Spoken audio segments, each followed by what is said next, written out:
You guys want to talk shit about us? Is that it? Yeah, I think that we was were the main goal. no, we already did that. We don't have to continue. Well, I need some drama. Okay. Pile it We're on. here to Pile it on. demonstrate some social order, actually. Oh, I want it nasty. I said we're going to do a fight between the social lasts and the social first is what That's why you guys are here. This is a battle. Yeah. It'll be like the debate or redcoats something? versus the Americans, because the socials will have a strategy and the social blinds will just come out of the woods on their own. behind the trees like Yeah. snakes. We should have come in with more of a strategy. They're just going to be anarchists about the whole thing. The big hormone enneagram.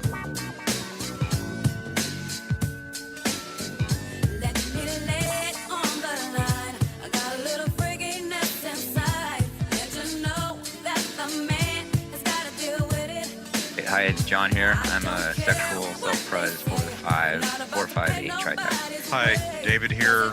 I'm a self-pres sexual 9 with 1, 974 tri-type. Hey, it's Emeka. I'm an 8 wing 7 sexual type with the 854 type. Hey, it's Nancy. I'm a self-pres social 3, wing 4, and 369 tri-type. Welcome to Big Hormone Enneagram. They're all out of order, but last published podcast brought up a lot of material around sexuality, and especially story David had as a kid, and it got us into a discussion about social blind spot delivery and communication style and versus some social dominance. And so we have two social dominant consultants and experts on the pod with us today. Experts. Alexandra and Laura, hello, welcome. Hello. Thanks for having us. You want to go through all your type and all that kind of stuff so that... Do I want to? Not really, Will but you? I will because you Will asked you? me to. Please. And say your names again. I'm Laura Schilling. I'm a social sexual 2 wing 1 278. And I am Alexandra Arroyo Acevedo. I am a social self-pres 9 wing 1 963. The story that we were talking about sexual taboos in such a flippant way, and that was an example of our social blindness. And so it brought up a really interesting discussion about how social types would handle a conversation like that versus the way we were handling it. One of the things that stood out to me is that there didn't seem to be any sort of social lubricant for the conversation. It seemed kind of crass and like it came out of nowhere almost. So you're listening along and suddenly you're into this deep story about some potential childhood trauma and it catches you off guard. I feel like there's a lot of social framing that at least I'm used to or that I look for so that I know how to get on someone's page as I navigate a conversation with them.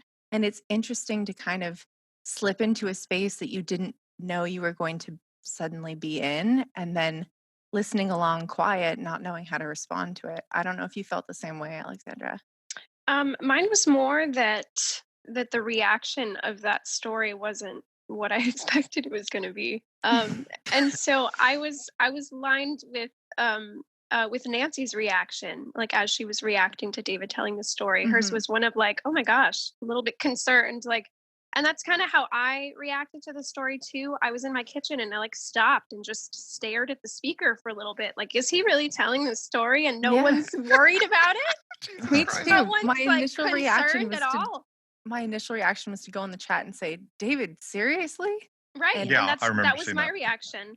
Oh, That was my reaction. My reaction today was to go into the chat and be like, hey, David, you just avoided being murdered, probably. What is, you said social lubricant. What do you Mhm. mean?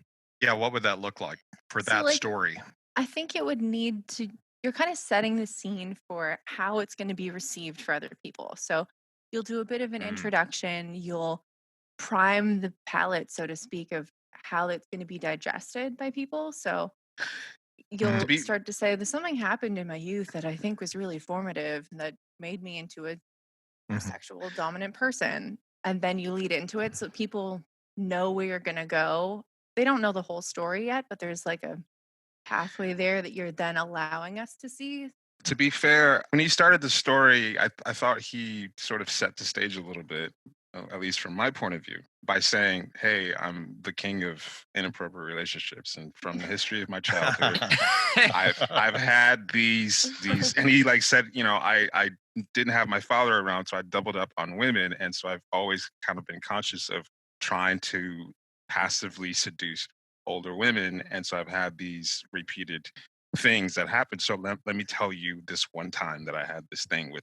I was Mhm. like, oh, that's pretty good, for social blind. I think that's a pretty good introduction to what you're about to hear. And for those who are listening, if you didn't catch the last episode that we're talking about, David told a story about a sort of inappropriate, I guess, maybe seduction thing that was happening between him and a older sexual one.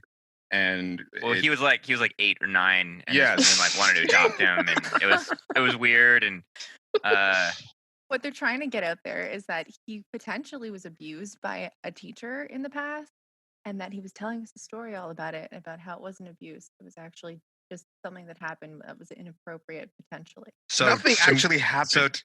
so to me, I was that was the one when I was 13. There was a different one when I was 8. oh Because right, Oh, okay, oh, hard for me to yay. balance. you see, I am the king. You see. So, uh, so to me, it was exciting. Seriously, at that time, it was exciting and titillating, and like I was going to her house every day. I mean, like she was picking me up, and Jesus. me and my friend who was my age, he bonded with her daughter. The teacher was about 40 years old, had a daughter that was 18, and my friend bonded with the daughter. And eventually we started sleeping over. And your parents were cool with it. Well, I just grew up with my mother, and that was part of the story, is that Yeah. my father wasn't around. And yeah, my mom was pretty hands-off parent. My mom was SPSX herself. Probably went too far in fostering independence. Her mother was a 2, and my mom would kind of made a point of not being a 2, and she did it in a 1-ish way, like, I'm not going to do that, right? I'm not going to be the smother mother, that kind of thing, that 2 style. And she kind of went too far with it. So I mean, like, she was putting me on an airplane when I was 8, 9, 10 years old during the summer by myself to go visit family in New York and stuff like that. So She was just like, get on the plane. I don't care where you go. Just go. Just go. do it. Do it. Be No, but independent. one of the things that y'all were saying that kind of came up in the subsequent conversation, like first of all, knowing David and the way he's speaking, I kind of got his vibe, like where he didn't seem to understand it or experience it in a traumatic way. Maybe it was on some level, but he was like, yeah, I was like at her house, and it was like sort of like, whoa, this is weird, kind of thing. But y'all said something about or maybe it was Emeka actually. He said that social blinds just tend to say stuff as they see it, or like there's just this sort of like, here it is, and there's not framing around it, or there's not lubrication around it. There's just sort of, this is the thing. Like as a social blind, there's little to no anticipation of how people will receive something. Like as Laura, as you were speaking to, of like kind of prepping people. From that point of view, like I didn't feel like David's story needed a prep, and Really? and if you prepped it, I would have been like, okay, let's get to it. Like all right, what are you trying to tell me? So I found this like question of framing or preparation or whatever versus like, here it is, very interesting, because as a social blind throughout my life, I feel like I've just said things that I thought were just the way things were, so to speak, and that people have these huge reactions, or it's like that I said something, but then they're like, but there's these other things around it that you didn't do, and it'll just completely go over my head, and I'll just have to eventually just go, oh, I'm sorry, I didn't know, like, because I'm not really not getting what they were needing. Well, think of it like foreplay. You're not just going to suddenly put your dick in someone. You're going to warm it up a little bit. You're going to make sure that it's inviting. You're going to set the scene a bit so that it's not shocking.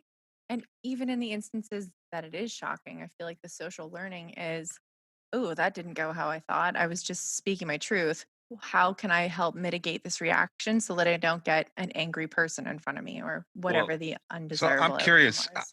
if that was a story that of something, well, maybe not say, let's just imagine you're a guy and something like that would have happened, because we talked about some of the male female differences and how that story might be framed. as a social type, how would you have framed something like that? I mean, it's hard for me to try and frame someone else's story, but what I came away from that, and Alexandra, I think you were the one who mentioned it in the chat, and it totally was what I thought. I came away from that being like, ooh, this is the beginning of a diagnosis. Right. I want to understand how he got to this point. What is his parental relationship? How did he end up in this scenario? What resulted from it? Like it opened this book of, wow, that was a deep cut. I wonder what the proliferated effect of that is on his life. And it was that piece that he didn't address ahead of time that he wasn't going to get into, and he didn't end up answering. And he related it just to one vein of something where I feel like if there was a social grace or social lubricant there, he would have crafted the story a little bit different to just highlight the example that related back to him being in odd situations, and he would relate just that piece back instead of opening the whole story to then try and tailor back to the example he's making, because it left a lot of social curiosity in my perspective. Alexandra, I don't know if you feel similarly. I do. I do feel similarly. Mine was more I guess the impact that it had on me was more of the reaction. It was more of, yeah, I guess just the way that it was presented. Someone in the chat asked me like how I would have presented that story, and I said that I would have been careful to present it in a way that didn't make me look like I was a victim of something. I don't remember specifically what I said. What I took away from that, not to cut you off, is No, that it's okay. he didn't have any regard for being seen as a social figure in that sense. And so Right. I would have put on it of like, oh, someone could see me as a victim. Let's avoid that because I'm crafting who I am socially almost at all times. And it just doesn't make sense for me to leave that vulnerability to the open, especially to the public. Yeah, maybe that's part of it for me too. I think I would have been careful not to paint this woman in a way that made her look kind of predatory, and that's what I think that's what I was what's what I was surprised by. Not that there's any like specific way it should be presented, but I think what surprised me was that David, there didn't seem to be any like care that you were potentially in the situation, whereas if I were experiencing that, I would have been like, this probably looks really creepy, I should probably be concerned. But of course, like, I'm speaking as a sexual blind in response to the story of a social blind, so we're looking at opposite perspectives here basically. I think if you would have said, and I know it might have been uncomfortable, or she could come across as this thing, but, and continued Right. with your story, you'd then be acknowledging where social's starting to think into things or kind of read into your situation and really craft it the way you wanted it to be taken. So it's not left for interpretation So or I for guess inferences. what comes up for me in some of what you're saying there is that some of what you guys are suggesting would be a lie, actually. To me, right? It would be like she was predatory. I mean, she was not overtly, grabbing me, doing things like that, right? But I was clearly, especially looking back on it, I was clearly like a objectified target, and keep in mind too, she was social last herself, right? So Right. she was sexual self-present, so it's just the truth that there was predatory stuff, but I mean, part of sexuality is predatory, and I don't really care what that looks like socially, or I mean, that doesn't need to be justified or anything to me. But it would be Some justified to your audience who's inferring that it's predatory, and then they end up getting scared for you or worried about the impact that it's had on your life. You might have been okay with it, but everyone receiving it is like, oh shit, that's a big deal. Well, Laura, you earlier said something about foreplay and versus Mhm. shoving your dick in, and Yeah. from my perspective, hearing the way that David's delivering the story, I'm on board with his tone of voice and like the things he's saying. So it's like I don't feel like I like the sense of it needing to be cushioned or something. Like you can tell when somebody's delivering a story and they're like pretending it's okay, but they're not really okay with it. But David just like telling it straight up, and so I'm like, oh well, okay, so this is how David feels about it, and that's as far as my brain processes. Right. I don't think the warranted reaction is to sugarcoat it. I think it's just to put some confines as to what the story is that he's telling. I think it's that vulnerability piece of being open to interpretation that was just kind of shocking. And part of this is that I would be doing that because on as a service, so to speak, I don't know if that's the right word, to the audience, so to help them place it, sort of. Mhm. Is that what you mean, kind of? Yeah, kind of. I think what you're getting at is it's one thing when we are having a conversation amongst ourselves and we're all social blind and we're riffing and whatnot, but the point is that we have a bunch of people listening to us, Mm-hmm. and Right. so there has to be some sort of I guess awareness of how people who probably aren't social last are reading into what we're saying, and so that I guess a Mhm. middle ground would be like certain disclaimers of like, all Mhm. right, like if a news story was to catch this clip, they could spin with this a bunch of different ways.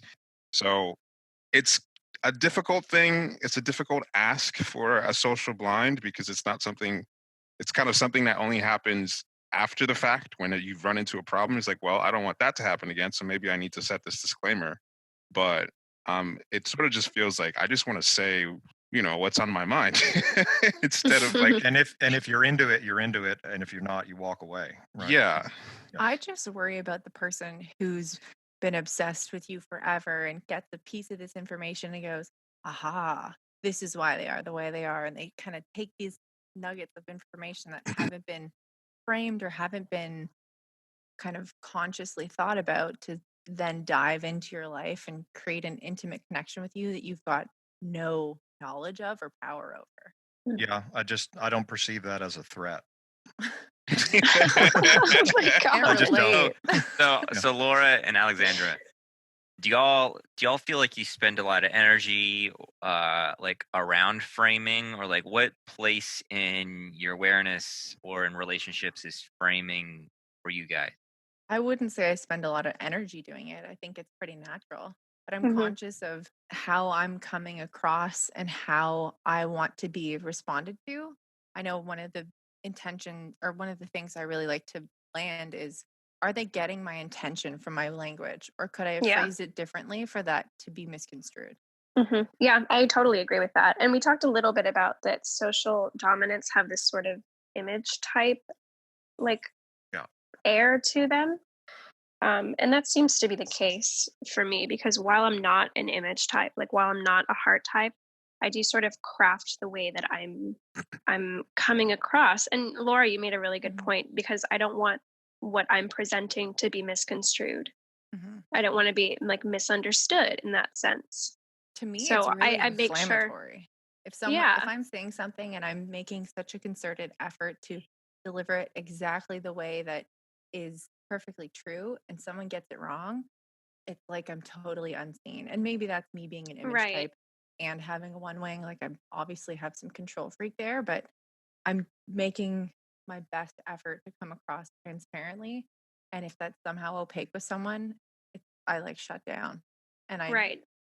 yeah. And to relate it back to the story, because that was my original comment that started this whole conversation, is that last episode was really potent, and it was covering some topics that are not spoken about plainly or casually or anything. Mhm. So it was just like a forewarning that this could potentially be received badly by the public. Like this Mhm. might not achieve what you guys are trying to, achieve, or The phrase Certainly. Emeka used was interesting. Like if it was picked up as a news story, that's really social right there. that is, yeah, Mhm. Yeah. exactly. Yeah.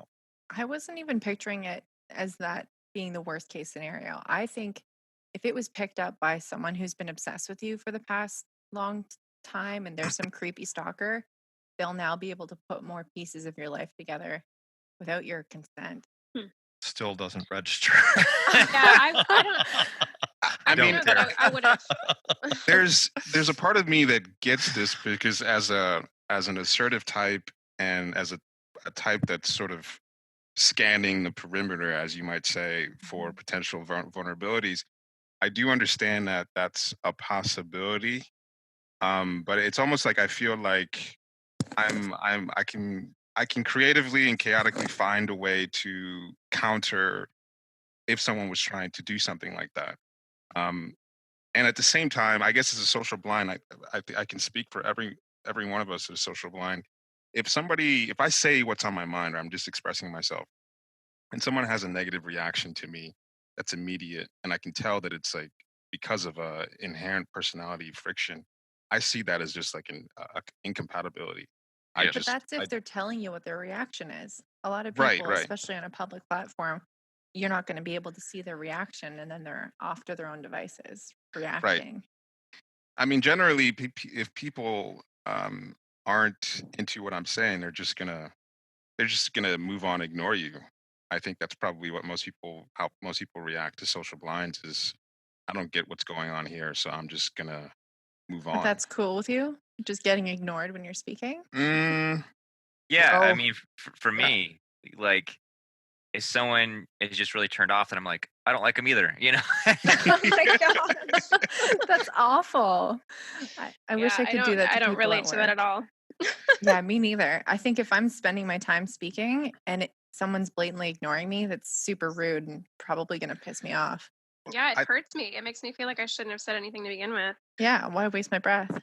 part of the reason why we feel that way, I think, the socialist perspective, we're coming from the assumption that everyone is a solitary, self-contained being. So the idea that we are somehow connected inherently, that doesn't even make sense. That doesn't even compute. Oh no. So it's like, I mean, there's a part of me that's like, oh, they didn't. I'm tracking like people's arousal patterns. I'm trying to like find chemistry, and so the idea that they don't like me as a person doesn't really matter. It's more like I'm Oh trying to. my god. So you I, just feel rejection. I It's don't either feel like the concept doesn't make any sense because it's more Yeah, like, like it doesn't register at all. no, I don't understand what that means because it's like, do we vibe? Like I'm trying to find someone who's on the same wavelength as I am, which is not doesn't happen very often, but most people don't give a fuck about anybody. So why do I care what you think about me or anything Yeah, I've said? I've upset people my whole life just with just saying stuff, and so like Sounds I'm so dramatic.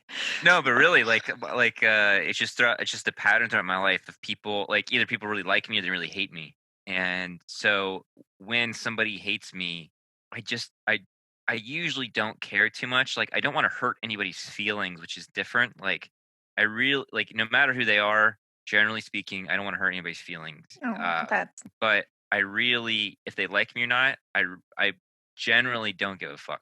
And I've had a lot of experiences where people, they like me, then they hate me, then they like me, then they hate me, or like they're just immediately off put by me. And I think it's either like not a thing. Maybe it bothered me sometimes a little bit, and sometimes it's just funny to me.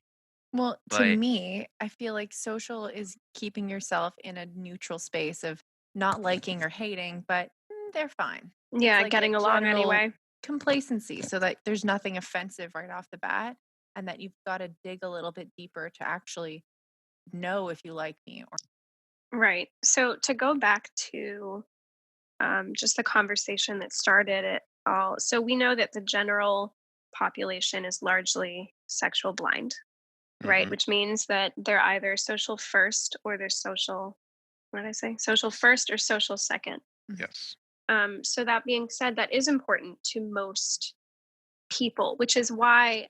So I mentioned earlier today of that podcast by the liturgist, that podcast episode by the liturgist on porn, and how everything that was discussed in that podcast was treated very delicately and kind of cautiously. And I think that's an example of the social, like the social grace that they're putting on on a topic that they know makes people uncomfortable. Like, let's talk about it. It's important to talk about, but let's like prep people for it. I'm not sure if that's Yeah, that yeah. that that makes a lot of sense. It's, I guess, part of an issue that I have with the public at large is that Oh my the, god. the such a grandiose statement. eightness Yeah. is that Fuck the public at large. Go ahead. it, is the way that the topic of sexuality is approached, and how people treat it like it's this either super sacred thing or like a danger zone. And I feel like that's a very conservative viewpoint. And I understand where it's coming from. You know, it's a sexual blind kind of a thing. And I've always wished that I could be around people or consume media or create things that weren't approaching things with that perspective that The was, delicacy. well, just like that approach sexuality as a natural part of being a human being, that could talk about sexuality um in not a way, because I mean you just I'm surrounded by this. I'm surrounded by this Yeah. perspective, Mhm. and I don't feel that way. And I would like to be able to create something for someone like myself who doesn't feel that way and feels like sexuality shouldn't be stifled and shouldn't be handled with kitty gloves, and Well, we could just have a normal conversation about something like this without that and framing it and all those kind of things. But I do understand your point of view, because our listeners aren't like me, and we are creating something that lots of people will listen to, and we do need to, so it would be helpful for them to have these sort of disclaimers and this sort of framing. But what you So, just gave was a okay. perfect disclaimer, just FYI. Was it what? Yeah, I agree. Yeah, perfect disclaimer for, hey, we're about to talk about some raw shit. So this is my Yeah, and truth, and this is how I like to speak, and hope you're ready for it. Let's right, go. yeah, exactly. Oh my god, I was thinking that same thing. I was thinking that maybe at the if at the top of the episode, I mean, by this point, listeners should know that already, that this is how you guys talk. But I was thinking that at the top of the episode, if you guys were to say, like, we're pretty fucking direct and we don't really care about the social niceties or whatever else, then that already is preparation Right. for the style in which you guys are communicating. And people know that that's what they're going to be expecting out of the language. They're not going to fuss too much about how crass it might sound. I feel like it Right, comes because off they're as prepped. harsh. Yeah, Right. So And if they're prepped, then honestly it's on them. And they totally. know that like yeah. so yeah, this is useful and interesting, but so what are you guys like? I'm still feeling unclear about what you all feel like, how somebody might react that they would need prepping. I feel like it's just to keep that neutral. I feel like it's if you're coming at it from a place that someone's not going to come at you and say, wow, that was bitchy or that was ignorant. Like you don't want to be putting things in a way that's going to create people to be instantly divisive so that you can get to the end of what you're saying and let that sit how you intended. It's kind of like a social pathway. That's how I can view it.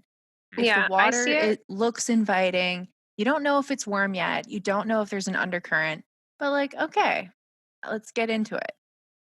I see it as just communicating clearly so that you're not going to be misconstrued.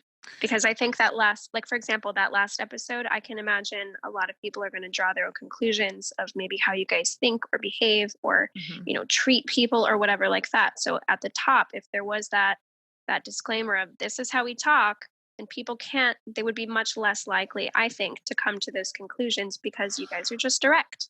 You're not intentionally being like disrespectful or cavalier or like anything like that. Yeah.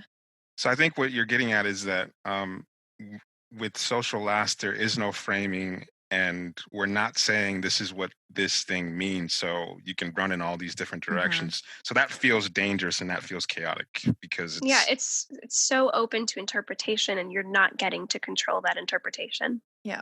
I will say this too, that like I do think societally we are moving towards a place that we can talk about sex and taboo stuff more openly. But I think that's going to take I think it's going to take that social lubricant to keep that direction moving forward. Want to mention that Nancy couldn't be here today because she passed away. So rest in peace, Nancy. Oh my God! Don't. This is exactly what Lack we're of telling you to social not framing. do. But I should mention that John, you didn't frame that correctly. that we love this sort of subversive kind of thing. This is really what it's about. It is so subversive to sort of just throw some like shit like that into the air. Well, now I have to correct it. I wasn't Nancy's joking. not dead. Nancy's alive. She just was unavailable for today. I apologize on their behalf. And another thing that's worth mentioning is that there's social lastness, and then there is the difference between the attachment types, or even the superego types, and the types that are a lot more antisocial. And David in the chat was talking about the difference between him and his girlfriend, who are both self-pres sexual nines. And David is 974, and she's 936. And so even within the differences between the way that they approach social lastness, there's a big difference there. And so within our group, we are social last, but we also have a lot of types that don't really care about what Yeah, that's true. think. Superego stuff. So that's even doubling kind of that sort of antisocialness. And so there's a lot of subversive energy in the way we're kind of throwing shit in the air, I would say. But that's the importance of Nancy all over again. And why Yes. she's so nice to help steer the conversation. And why set we up should the next resurrect scene. her from the dead. Rest in peace. Rest in Okay. Nancy's alive, just a reminder. One more time. Nancy is alive and well. Nancy, have a great evening. It's one of my favorite things about social types is that I do get the sense that they are framing how things come across. There's a lot of sensitivity around how this might seem. And as a social last, it's just like, man, I really enjoy fucking with that. Oh, yeah. I just really enjoy fucking with that. Well, the whole other element of social is not just necessarily presentation and framing, but it's bonding.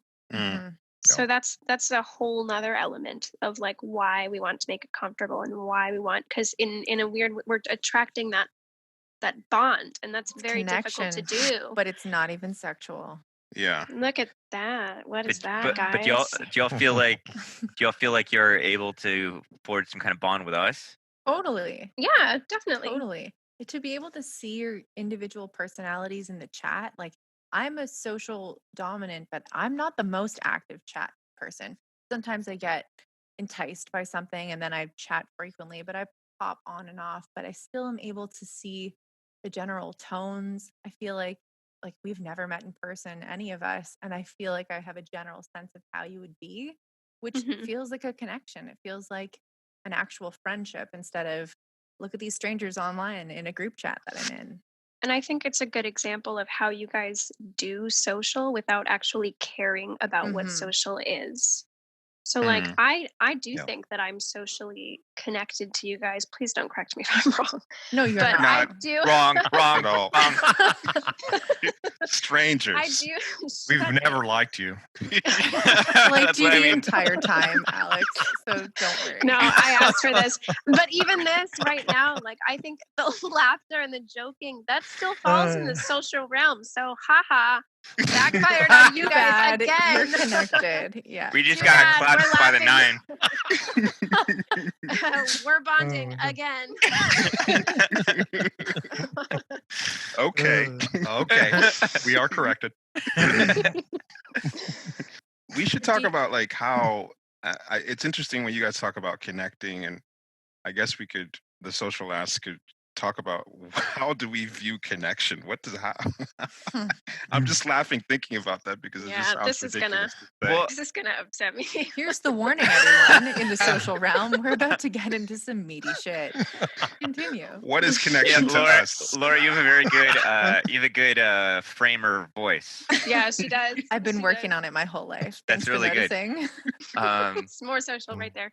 No, but I totally agree with you, Alexandra, that connecting is a social thing, and for anybody that here's me framing. So for anybody that comes from come into this without hearing some of the previous episodes or whatever, in terms of the instinctual drives, in the Enneagram field, there's been a lot of conflation and misinterpretation of what the instinctual drives are and how they're defined. And so in terms of social is often been framed as groups. I like groups if I'm a social type, or being involved with groups or way of groups. And any kind of human connection is social, any kind. Mhm.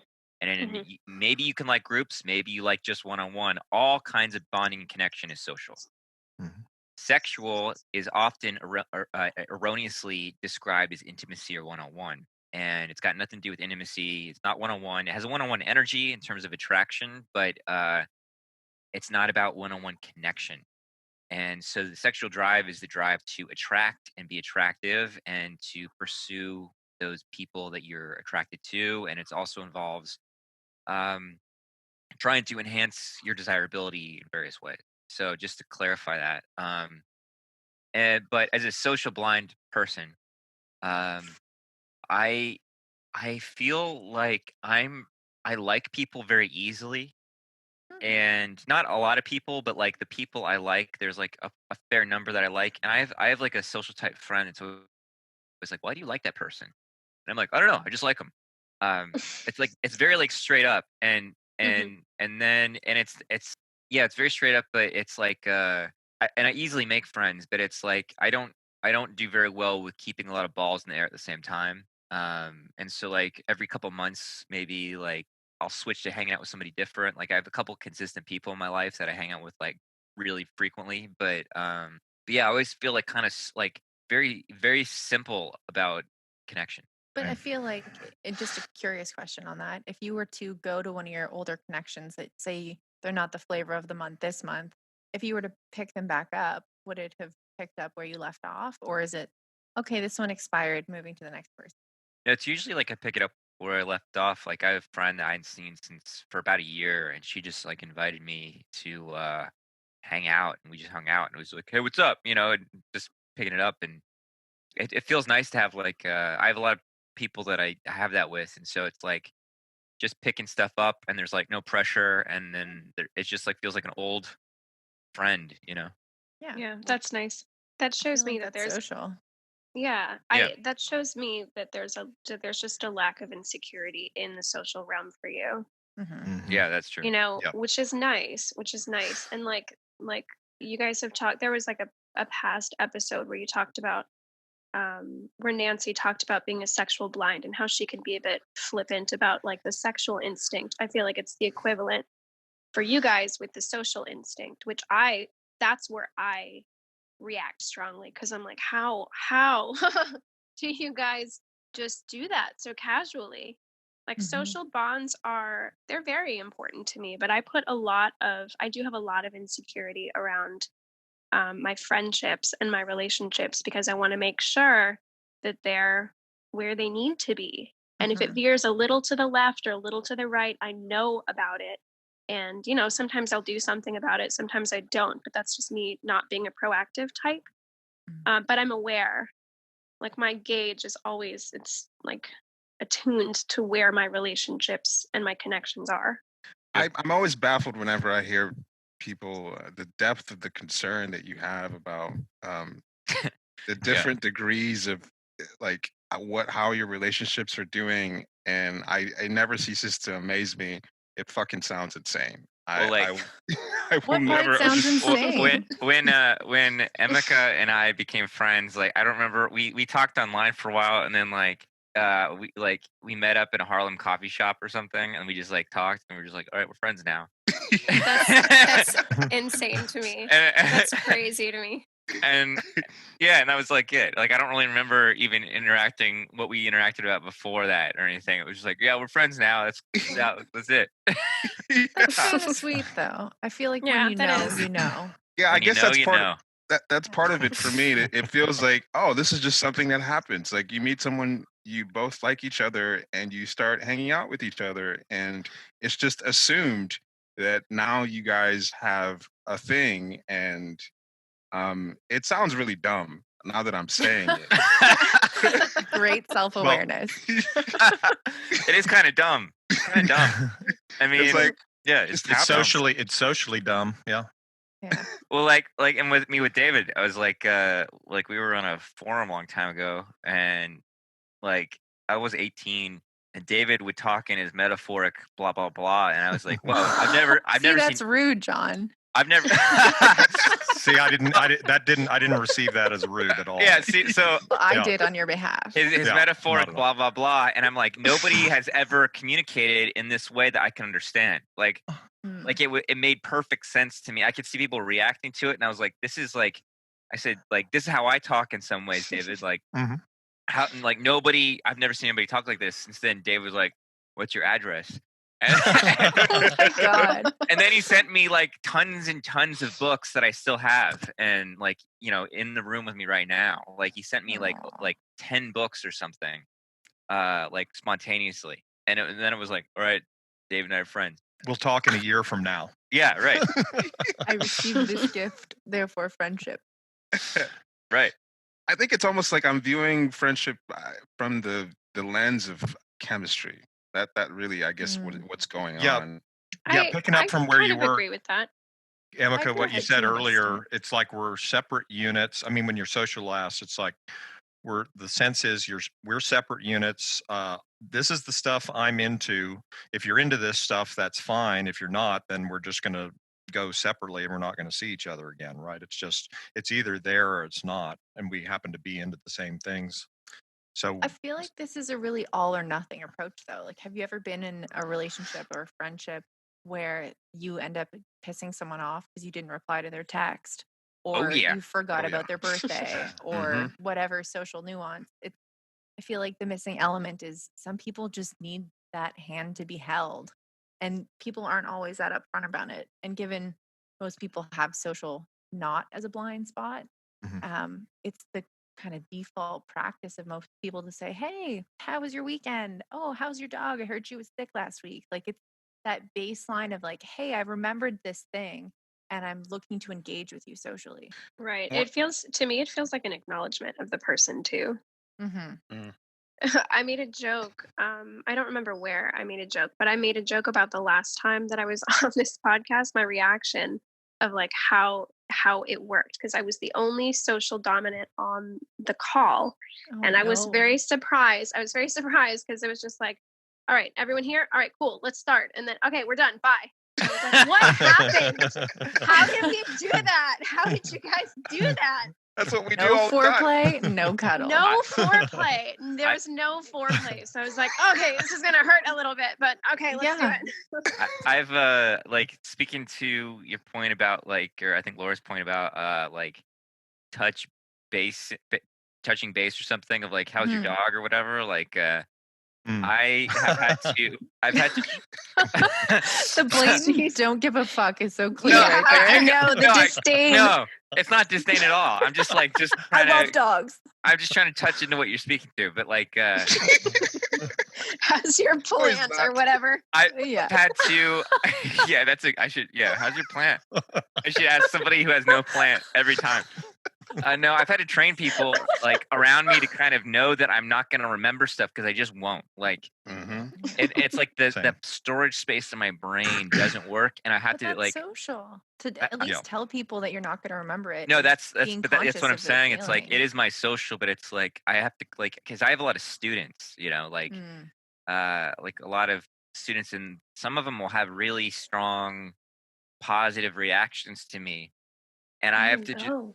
and it'll be like I don't know, it'll be really hard to like remember stuff about them. And so like even people I really care about, really like I'll have a really hard time remembering just basic shit about them.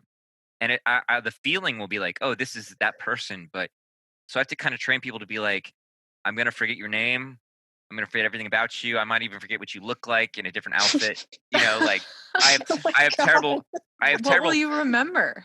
I remember the feeling.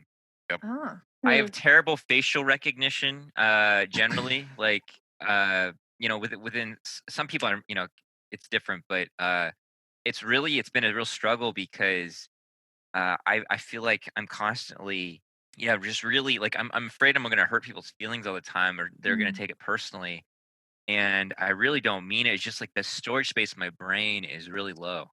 Mm-hmm. I think that's a social last feeling in general. Because that whole social thing is going to take up too much space. So I'm not even going to try to do that or something.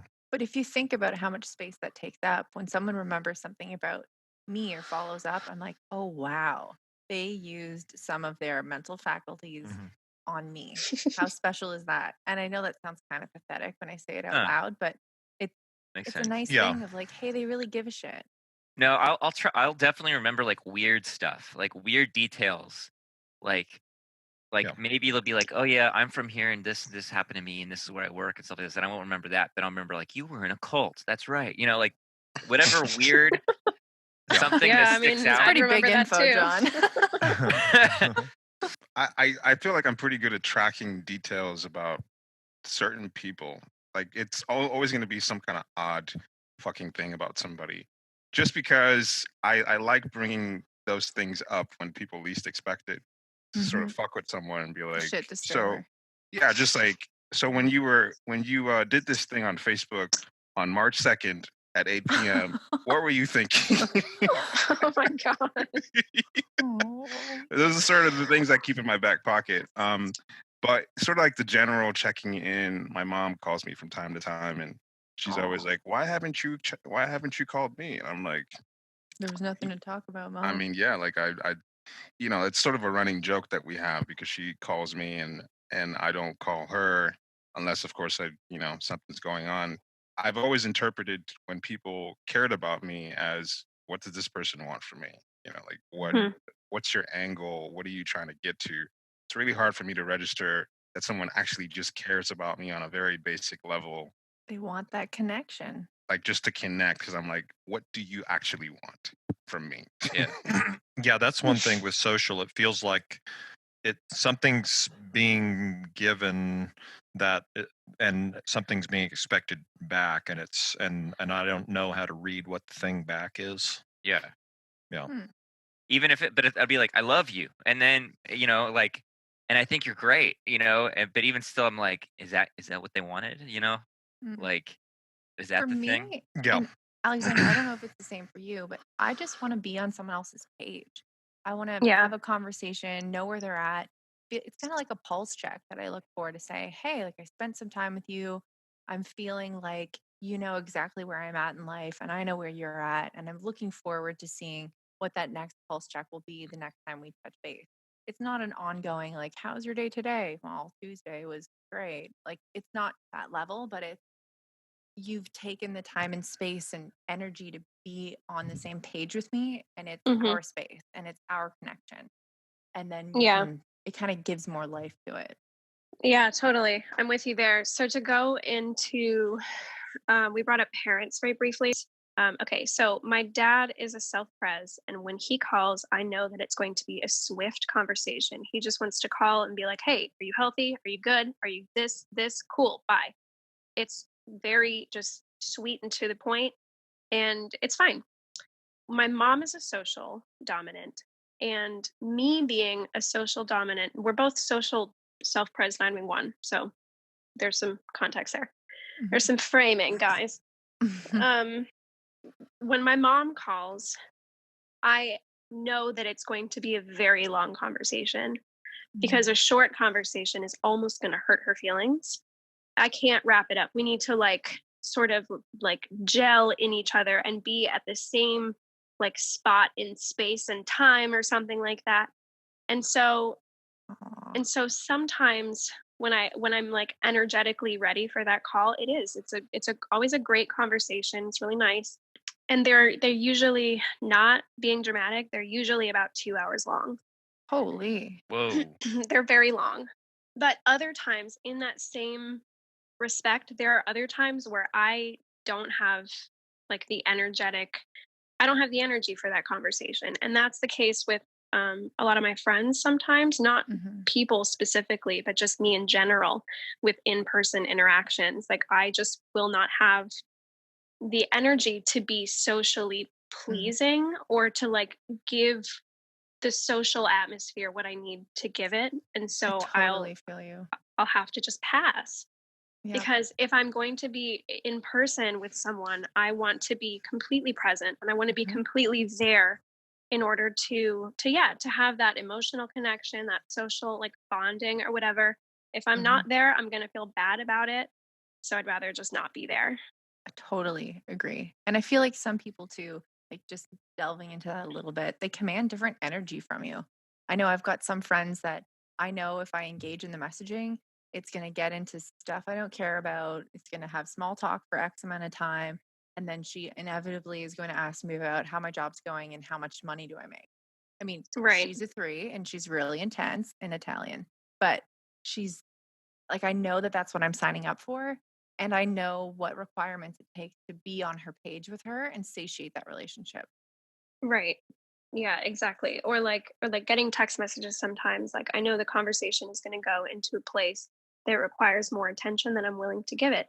Yeah, it feels like social is a certain kind of, as you guys are talking, a certain kind of presence. It's a totally different kind of presence. It's like this is abstract, but it's like, the sun, right? It's like the here's the sun with a big smile, and I'm present, and I'm bright, and I'm here, and I'm seeing you, and you're seeing me clearly, right? And there's this, and that's a sort of amplification, right? That I've got to kind of be bright and on with you, right?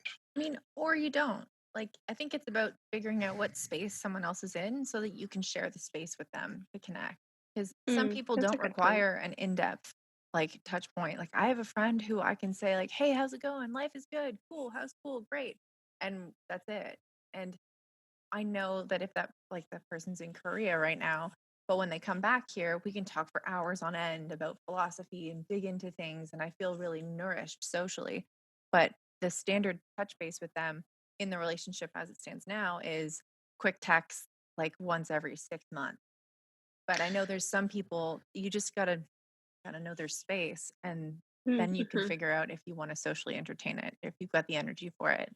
I know my best friend is a social type, and I think what I understand, at least the way we relate to each other, is he just has a frame of reference for me. Like he knows what to expect. He calls me, like he says I'm a wild card, someone who's going to do some crazy shit and introduce him to something that he didn't expect. And I think so. I've asked him at times because he's told me what his experience of being a social six is like, and it feels insane because he's constantly tracking how much people are accepting or rejecting him, like if he makes this joke, and how it's going to be received. And I asked him, what is your impression of me and the way I interact with people? He's like, you're just you. Like it doesn't seem like you have any sort of you're affected by what people might think of you.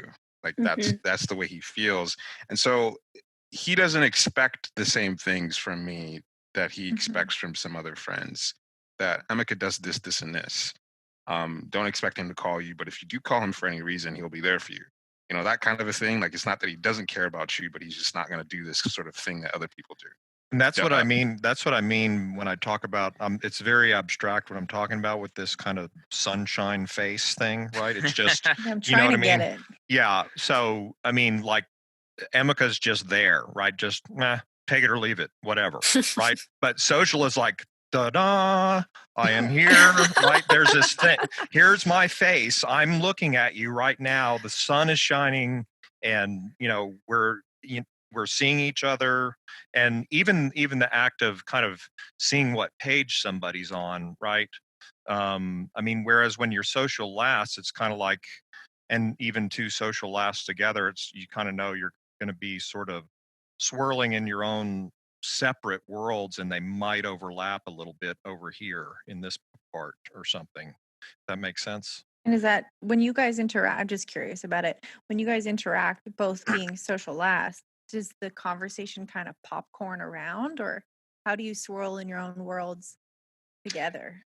we did a podcast. It was just us three, but I don't know.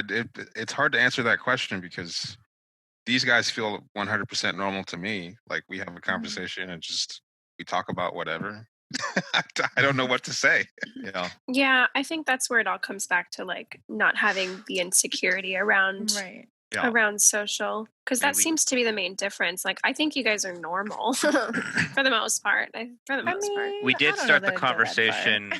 We did start the conversation with what's your deepest sexual trauma. So Sounds about right. Right. for the socials in the house, I'm curious about loneliness and like, do you all feel lonely socially, or is that something you struggle with or not? I experience loneliness socially for sure. For sure. And I know that there has been those conversations about social self-pres having this wall, having this like warmth and openness like in front, and then suddenly it meets a wall and you can't go any farther than that unless like a certain, I don't know, say the password or something. Yes, I definitely do experience loneliness as a social Hmm. type. Just like I have a hard time diving right in. I need a lot of Mm. social lubricant and a lot of like grooming, whereas at least my experience, social sexual seems to be totally fine jumping right in there. Mhm. I mean, we get burned. Sometimes you dive right in and they go, whoa, whoa, I didn't give you permission to come here. Fuck off. Right. Right. And my one of my best friends is a social sexual 7. And I see that with her all the time. She's getting her feelings hurt the left and right. And I'm like, well, you should probably slow down a little bit. But that's not how she experiences. But she has a much wider range than I do. I don't often feel socially lonely. And again, maybe this has other things to do with the rest of my type, but I'm constantly seeking connection, predominantly from my relationship. But when I do feel that kind of antsy, like, oh, Cameron's busy, what's in the group chat? Or how's this person doing? I've got 5,000 friends that are pregnant. Like, how are things going here? Like, there's no need for me to feel lonely. Although, what kind of triggers me as a warning socially for everyone listening is if I mention something to someone that's pertinent or that really important or something that I'm struggling through or just something that's a vulnerable piece of information and they do nothing with it, then I feel really cold. I think a lot of social types don't necessarily communicate how to get to that space or like, here's what I'm expecting out of our connection. Like, there's not a guidebook for it. It's a lot of nuance and picking up signals and repeat exposure to figure out how they are in different situations. And I feel like advice to the social blinds of the world would be just ask them how they want to be communicated to if you give a shit. Or Ugh. if you're struggling or it's something that's Right, really if you're struggling. matters to you. You don't become good friends with someone unless you're able to sort of I be mean, on their wavelength to some degree, and it just happens through just exposure and just knowing them. I just figure in my mind that this sort of thing just happens naturally. It just happens. Like you get, Yeah. and so the idea of like checking in with someone and asking them that I don't it's hard for me to imagine ever doing something like that because it's like if we are on a certain wavelength then I'm going to learn about you and you're going to learn about me and we are going to get closer over time. Yeah, I relate a bit to what you're saying. I think just mhm. also being a body type, there's a sense of like an organicness that has to happen. Sometimes what is happening isn't necessarily important to me. It's that I just want to communicate that like I do care and like I want to Mhm. know. I don't know if I'm communicating even That's a well No, good right no, you now. are. friend. That's a good You are. friend. You want to touch base with someone. You want to see how they're tracking. It's like just showing, like, hey, still care about you Yeah, without it's having to just put too showing much energy. like someone wants you to be okay. So I have a question for you guys. How have you guys experienced like have you guys dated someone with social first or second? I And if have. so, like okay, how do you experience those insecurities? Or like how did you guys, oh my god, I almost don't even want to ask this. How did you guys like Do it. navigate that together? Oh god. Um, I dated a social self-press 3. She was a performer, and so I was very aware that she cared a lot about how people received her. She was a storyteller, and that sort of carried over into our relationship because a lot of what she was thinking about, what other people were thinking of her, that's all she talked about. She was talking about drama within the performer scene. This person said this, and I just sort of played the role of supportive, partner who would just, hey, I think you're doing great, and just sort of reassuring her that Aw. her insecurities were valid. But it did feel like we were on very separate planets, and that my focus was on her, and her focus was like more so out there in the world, and Yeah. it became this sort of dynamic where she was pulling me into her world out there. Like I do appreciate that aspect of social types that I can be very insular in a relationship because it's kind of like me and her, and I don't really see a need for anything else. But she really wanted to introduce me to so many activities and so many people, and so for her, it was sort of this really prideful and thing that she wanted to be seen with me in all these public places. But in terms of the relationship dynamic, without sexual, it felt like there was like an impossible gap between us. So it sounds like she was almost like not outsourcing, real very external about her social instinct then, which is interesting because I experience mine as very well. Maybe I'll say it as like within the relationship. Like Tell me. I get my social needs from a lot of it from my partner, and like when he's unavailable, like Laura mentioned before, that's when I do like branch out and go out and find get it elsewhere. Alexandra, you're making a distinction between externalizing and internalizing or something, keeping it in with social. What do you mean? Well, because I also being a social type, I'm not really a big groups type of person. Like I've never been the one in the relationship to have like bring Sebastian into groups of people or like I don't know, sort of that. My social instinct is I think it's a lot more intimate than that. I think it's more just one on one. That could just me being a withdrawn type and just not having the energy to send it out that widely. When you guys are hanging out, like, how does your social need get fulfilled? Do you It's talk a just lot? talking. Hmm. Yeah, it's just talking. Like it's kind of like what I mentioned with my mom and I when we talk. We're just talking about everything that's happened, or we'll go into talking about like different ideas. That social sexual 7 friend that I have are we don't hang out very often. It's usually like once every few months, but when we do, it's for hours and hours and hours on end, just covering everything. Like our joke is that we've like solved the world's problems. Especially when I first met Cameron and we had that connection, our connection started off through totally talking and like diving into the core fibers that he's made of. That Mhm. was like amazing. It was equivalent to that, how much we connected. And taking Right. that into my social realm was look at this man. Like, you should see him. Aren't we great? Like, I wanted to show him to my friends. I introduced him to my whole family. He's a self-pres social. So but he's also a 9-wing one as well and quite withdrawn himself. So it was a lot for him and I needed to get him ready for it. And in hindsight, now that we're a couple years into our relationship, he's like, that was really fucking intense. But he didn't tell me. He was along for a ride at the beginning, but it was Sure. important to me to kind of set the social scene of, you got to meet this guy. He's now part of my identity. Yeah, I understand that. Maybe it is just a withdrawn thing. I'm also just braggy in general when I'm really excited about something. So it could just be amazing. Yeah, see, and I stay pretty private about things. David or John, do you guys have any experience with social I date relationships? I dated a social sexual 9 with an 8. It's that's my main story would be around her. Dated about 6 months and pretty similar to what's been said. There was a lot of uh inviting me to things, wanting to do things with family, friends, and it sort of has this, I don't know, presentational invitation kind of feeling about it, right? That Hmm. here I am handing you this like wedding invitation, Mm-hmm. right? But Social status yeah, invitation. and and and also just it's I'm doing this gesture by inviting you, right? Rather than, you Mm-hmm. want to go? Come on. It might be nice. I don't know. Go if you want, right? You know what I mean? It would just be, you know, to me, Could you that's feel the significance of that though? Or well, was it that's totally lost yeah, on you? no.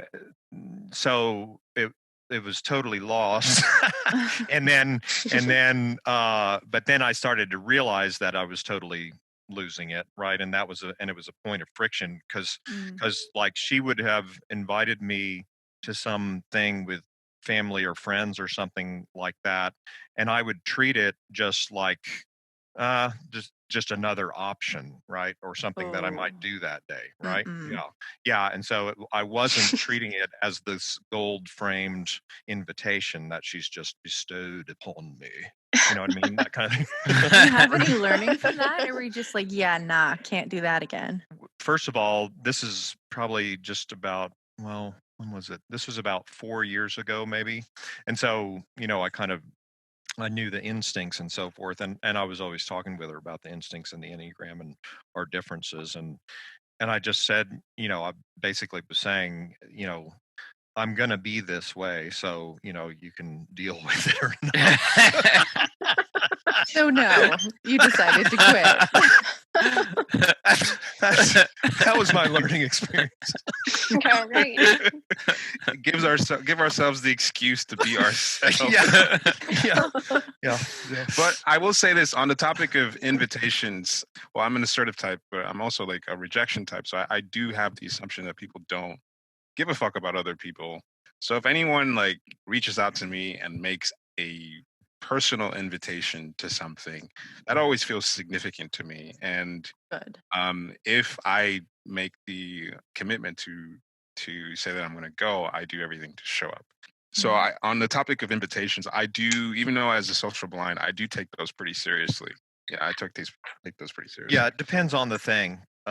There are certain things that I know that somebody's inviting me to something that's special, that's out of the norm for them, is for one thing. Then that's telling me something, and it's like, oh, okay, I just feel naturally, I guess, some reverence for what they're doing and what that gesture. So I'm not totally an idiot, I guess. Nancy was my last friend who would invite me to stuff, but rest in peace. She's not with us anymore. Rest her soul. I will miss her. You guys are the worst. Yep. I may or may not miss her. Jury's out. So do we wrap this up with a thank you and be all social and nice? Because I know you guys are on a timeline. All right, thanks guys. Bye. Bye. I've appreciated you having us on the show and being Yeah, receptive this is cool. Just so you know, Thank you for being here, and your Aw. contributions were deeply valued, and Aw. I think that our It's audience bullshit, but will I have love learned it. a lot. I know, me and too. I learned a lot, and I know that Emeka and David learned a lot too. And I learned Aw. nothing. Nothing. And yeah, thanks. I know I that wish this Nancy was is looking sincere. down on us. Me too. And From up above. Or down below. Down from below. down actually. below. And I'm sure that she would have learned a lot too. God rest her soul. Thanks, guys. We love you, Nancy. Much love, Nancy.